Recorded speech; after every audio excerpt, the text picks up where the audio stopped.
Rank jump করে যারা চাকরি পেয়েছিলেন তারা প্রত্যেকেই অযোগ্য, আর পরীক্ষায় বসতে পারবেন না, এমনটাই একদম সুপ্রিম কোর্ট জানিয়ে আগে দিয়েছে। তো জানিয়ে দিয়েছে। নতুন করে ঘটা করে শুনতে যাওয়ার তো কোনো মানে হয় বলে আমি মনে করি না। অবশ্যই পরীক্ষা তো করতেই হবে। পরীক্ষা যদি না হয় তাহলে কিন্তু ওই যে 31শে ডিসেম্বর পর্যন্ত যে এক্সটেনশনটা দিয়েছে সেটা কিন্তু ওই অর্ডারটি কিন্তু রিকল হয়ে যাবে, মানে ভ্যাকেট হয়ে যাবে। চাকরির দাবিতে আপনারা তাদের পাশে থেকেছেন, ন্যায়ের হয়ে লড়াই করেছেন, কিন্তু তাদের চাকরি নাকি আপনারাই খাচ্ছেন, এমন অভিযোগ বারংবার আপনাদের বিরুদ্ধে কুণাল ঘোষ কুণাল করেছেন। ঘোষের কাছে নৈতিকতা শিখতে হবে। নৈতিকতা এটা নয় যে 3.5 বছর জেল খাটার আগে যাকে চোর বললাম 3.5 বছর জেল খেটে চটি চেটে তাকেই সাধু বলবে। কুণাল ঘোষের কথা কুণাল ঘোষ নিজে বিশ্বাস করে, অন্যদের কথা ছেড়েই দিন।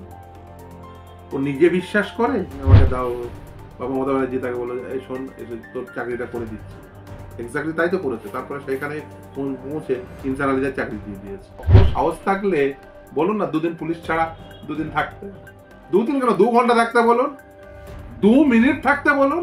মমতার ছবি নিয়ে সততার প্রতীক, ওকে বলেন একটা ছবি খুঁজে নিয়ে আসেন না ওর, যেখানে মমতার ছবি রেখে গিয়ে নিচে সততার প্রতীক স্ট্যাম্প মারা আছে। যতদিন উনি চুরি করবেন তার বিরুদ্ধে বলে যাবে, সেই জন্য তো প্রিয়দর্শন, সেই জন্যই তো উনি মমতা ব্যানার্জি করেছেন না। আর নিজের রাজত্বে নিজে মুখ্যমন্ত্রী, এক পা ক্ষমতা নেই পুলিশ ছাড়া হাঁটবে জননেত্রী। আমি তো বরঞ্চ অবাক হয়ে যেতাম যদি মমতা ব্যানার্জি বা কুণাল ঘোষ আমার নামে গুণগান করতো। এগুলো যে আমার পুরস্কার। যারা চোর তারা তো সর্বদাই যারা চোর ধরতে যায় তাদের বিরুদ্ধে বলবে, তাদেরকে গালাগালি করবে, এটা স্বাভাবিক। চোরেরা যখন বলছে বিকাশ ভট্টাচার্য স্বামীদের বিরুদ্ধে যতদিন বলবে ততদিন ঠিক করবে, যেদিন বলবে না সেদিনই চিন্তা করবে। নিয়োগ দুর্নীতিকে দুর্নীতি বলতেই নারাজ প্রাথমিক মধ্যশিক্ষা পর্ষদ। শুধু মুখে বললেই তাকে দুর্নীতি বলে ধরা যাবে না, এমনকি যদি কেউ ক্ষমতার অপব্যবহার করে বা কোথাও থেকে কোনো অভিযোগ আসে তবে সেটাও দুর্নীতি বলে গণ্য হবে না, এমনটাই মন্তব্য করছে প্রাথমিক মধ্যশিক্ষা পর্ষদ। কি বলবেন? শিক্ষা পর্ষদ, West Bengal board of primary education, তারা কি বলছেন বা আদালতে দাঁড়িয়ে কি বলছেন এটা নিয়ে মন্তব্য না করেও আপনি যদি ফ্যাকচুয়ালি কি কি ঘটেছে এটা যদি দেখেন, তাদেরই নোটিফিকেশন দিক, অন্য কারোর দেখার দরকার নেই। 2016 সালের নিয়োগ প্রক্রিয়া 2017 সালে কমপ্লিট। 2022 সালে আদালত বলছে যে তুমি একটা প্যানেল পাবলিশ, তুমি একটা লিস্ট পাবলিশ করো উইথ ব্রেকেজ অফ মার্কস। যেদিন পাবলিশ করলো তার পরের দিনই বিজ্ঞপ্তি দিয়ে বলছে ওই লিস্টে ভুল আছে, আমরা এরর ফ্রি লিস্ট টেট 2022 চলছে, প্রকাশ করবো এখন চলছে বলে মানে সেদের সময় কাজের চাপ বিরাট। 22 সাল থেকে আজকে কত সাল, 2025 সাল, 3 বছর কেটে গেছে, প্রকাশ হয়নি। বলে বুঝতেই পারছেন একটা নিয়োগ প্রক্রিয়া, সেটা যে এরোনিয়াস লিস্ট 2025 সালে 22 সালে প্রকাশ করে, 17 সালে যেটা কমপ্লিট হয়ে গেছে 5 বছর পরে, এখনো পর্যন্ত এরর ফ্রি লিস্ট প্রকাশ করতে পারেনি। সেই নিয়োগ প্রক্রিয়ার কি স্বচ্ছতা রয়েছে বলুন তো? সেই নিয়োগ প্রক্রিয়ায় সিবিআই ইডি তদন্ত করে, সিবিআই একটার পর একটা লোককে গ্রেপ্তার করছে, সিবিআই ইডি বলছে কয়েকশো কোটি টাকার দুর্নীতি প্রসিড অফ ক্রাইম হিসেবে দেখাচ্ছে। টাকাগুলো আসছে কোথা থেকে?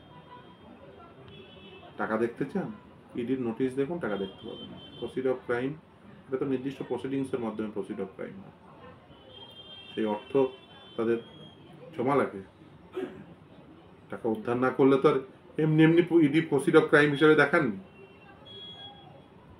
নিশ্চিতভাবে ইডি আধিকারিকরা পকেট থেকে জমা দেননি, এ তো আইনগতভাবে তাদের দিতে হবে। সেগুলো কোথা থেকে এলো? যদি দুর্নীতি না হবে, যদি দুর্নীতি না হবে, সৌমেন নন্দীর মামলায় বোর্ড নিজে এফিডেভিট করে কেন বলে যে এতজন দুর্নীতিপূর্ণভাবে নিয়োগ পেয়েছে, মানে এতজন নিয়োগ পেয়েছে যারা নিয়োগ পাওয়ার কথা না? সেগুলো খুব সুনীতির প্রকাশ ছিল।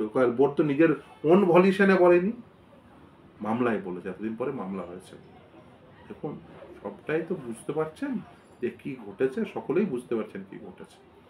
এরপরে দাঁড়িয়ে এখন পৃথিবীর ইতিহাসে কোনো চোরই কখনো বলে না আমি চুরি করেছি, সবাই বলেন সাধু। এই ক্ষেত্রে চোরেরা নিজেদের সাধু বলছে। র্যাঙ্ক জাম্প করে যারা চাকরি পেয়েছিলেন তারা প্রত্যেকেই অযোগ্য, আর পরীক্ষায় বসতে পারবেন না, এমনটাই একদম সুপ্রিম কোর্ট জানিয়ে দিল, কি বলবেন? অবভিয়াসলি এটাই তো স্বাভাবিক, এর আগে তো জানিয়ে দিয়েছে।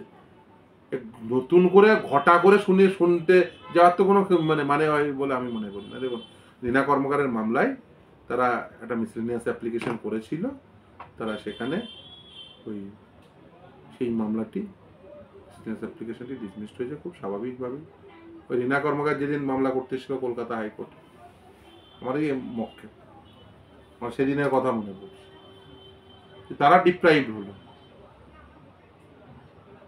এই যে রিনা, এই শেতাব, এই আব্দুল গনি আনসারি, এই নাসরিন, এরা তো ডিপ্রাইভ হয়েই মামলা করতে এসেছিল। এই যে ডিপ্রাইভ না হতে এরা মামলা করতে আসতো না। এদের ডিপ্রাইভ করে যারা চাকরি পেলো তারা খুব স্বাভাবিকভাবে চাকরি বাতিল হবে, এবং তারা যদি মনে করেন যে চাকরি বাতিল হওয়ার পরে আবার সুযোগ পাবো এক্সাম করে চাকরি নিয়ে, ভুল ভাবছে। মানে আর তাদের পরীক্ষা হবে, এটা একেবারে তো অবশ্যই পরীক্ষা তো করতেই হবে। পরীক্ষা যদি না হয় তাহলে কিন্তু ওই যে 31শে ডিসেম্বর পর্যন্ত যে এক্সটেনশনটা দিয়েছে সেটা কিন্তু ওই অর্ডারটি কিন্তু রিকল হয়ে যাবে, মানে ভ্যাকেট হয়ে যাবে, এবং শুধু তাই না, কস্ট ইম্পোজ করবে। সেটাই নির্দেশনামায় বলা আছে, কিন্তু ইম্পোজিশন অফ কস্টের কথা বলা আছে, ভ্যাকেটিং অফ দ্য অর্ডারের কথা বলা আছে। ফলে এই দুটোই হবে। 31শে মের মধ্যে বাধ্যতামূলকভাবে বিজ্ঞপ্তি দিতে হবে, যদি না সর্বোচ্চ ন্যায়ালয় অন্য কোনো নির্দেশ দেয়। যাদের চাকরির দাবিতে আপনারা তাদের পাশে থেকেছেন, ন্যায়ের হয়ে লড়াই করেছেন, কিন্তু তাদের চাকরি নাকি আপনারাই খাচ্ছেন, এমন অভিযোগ বারংবার আপনাদের বিরুদ্ধে কুণাল ঘোষ করছেন, কি বলবেন? দেখুন, কুণাল ঘোষ তো দুদিন আগে মমতা ব্যানার্জিকে চোরও বলতো, এখন তো মমতা ব্যানার্জিকে সাধু বলে। না, সারদার বিগেস্ট বেনিফিশিয়ারি মমতা ব্যানার্জি কে বলেছে? কুণাল ঘোষ বলেছে।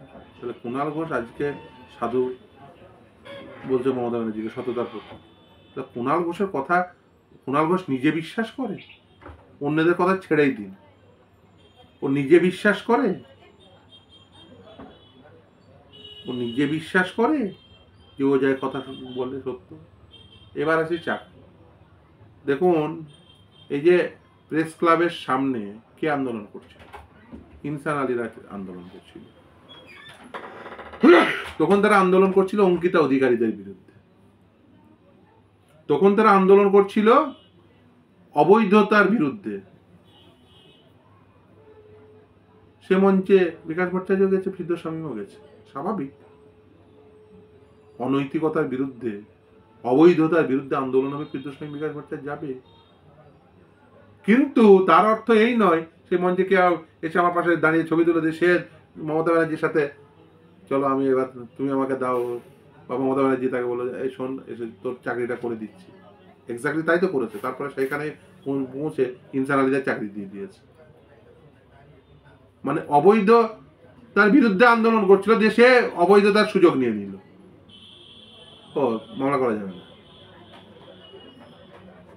যারা বলছিল ওএমআর শিট পাবলিশ করো, তারা যেই দেখলো যে 3 বছর প্যানেল এক্সপায়ার হয়ে যাওয়ার পরে সুপার নিউমেরিক পোস্ট ক্রিয়েট করে চাকরি দিয়ে দিচ্ছে, আর এবার ওএমআর শিট পাবলিশ করার কথা বলে তেলে বেগুনে চলে যায়। কেন? তুমি যদি সঠিক ওএমআর শিট পাবলিশ করলে কি এলো গেল?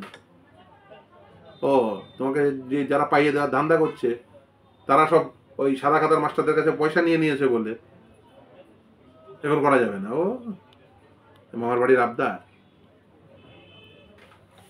কুণাল ঘোষ, বিকাশ রঞ্জন ভট্টাচার্য, আইনজীবী বিকাশ রঞ্জন ভট্টাচার্য এবং আপনার নাম করে বলছেন যে আপনারা প্রশ্ন করছেন, রীতিমতো তিনি বলতে পারেন যে আপনারা কি চাকরিহারাদের মুখোমুখি গিয়ে একবারের জন্য বসতে পারবেন?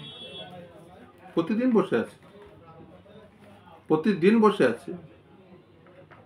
কুণাল ঘোষকে বলুন, বা ওকে ছেড়ে দিন, ও তো দলের ওই মানে কত নম্বর নেতাও নিজেও জানে না। মমতা ব্যানার্জিকে বলুন যে এই যে সুপ্রিম কোর্টের নির্দেশ, সেই নির্দেশ মোতাবেক কবে টাকা ফেরতটা হবে। যারা সাদা খাতার মাস্টার টাকা ফেরত দেওয়ার পরে কে কার মুখে মুখে বসবে দেখবেন। মুখ ওই পুলিশ বাদ দিয়ে 6 দিন কালীঘাটে শুয়ে থাকুন না দেখি, পুলিশের ঘেরাটপ বাদ দিয়ে 3 দিন কালীঘাটে শুয়ে থাকুন না। আরে আমরা তো সব সময় জনগণের মুখেই আছি, না বিকাশ ভট্টাচার্য কোনো সিকিউরিটি নেই, না ফিরদৌস শামীম কোনো সিকিউরিটি নেই, আছে কেউ নেই, সব সময় জনগণের কাছে, সব সময় জনগণের সামনে। ও মমতা ব্যানার্জি অত সাহস থাকলে বলুন না 2 দিন পুলিশ ছাড়া 2 দিন থাকতে, 2 দিন কেন 2 ঘন্টা থাকতে বলুন, 2 মিনিট থাকতে বলুন, দিয়ে এই যাদের ওই সাদা খাতার মাস্টারদের কাছ থেকে, যাদের কাছ থেকে ওই পয়সা নিয়েছে তাদের মুখোমুখি বসো, ওরই তো ঘরের লোক সব, এবার মুখোমুখি বসো, অন্য জায়গায় ওর ঘরের লোকদেরই মুখোমুখি বসো। কিন্তু আপনারা তো দুমুখ রাজনীতি করছেন, আপনাদের পেশাগত স্বাধীনতা রয়েছে কিন্তু নৈতিক স্বাধীনতা নেই। বাবা কুণাল ঘোষের কাছে নৈতিকতা শিখতে হবে।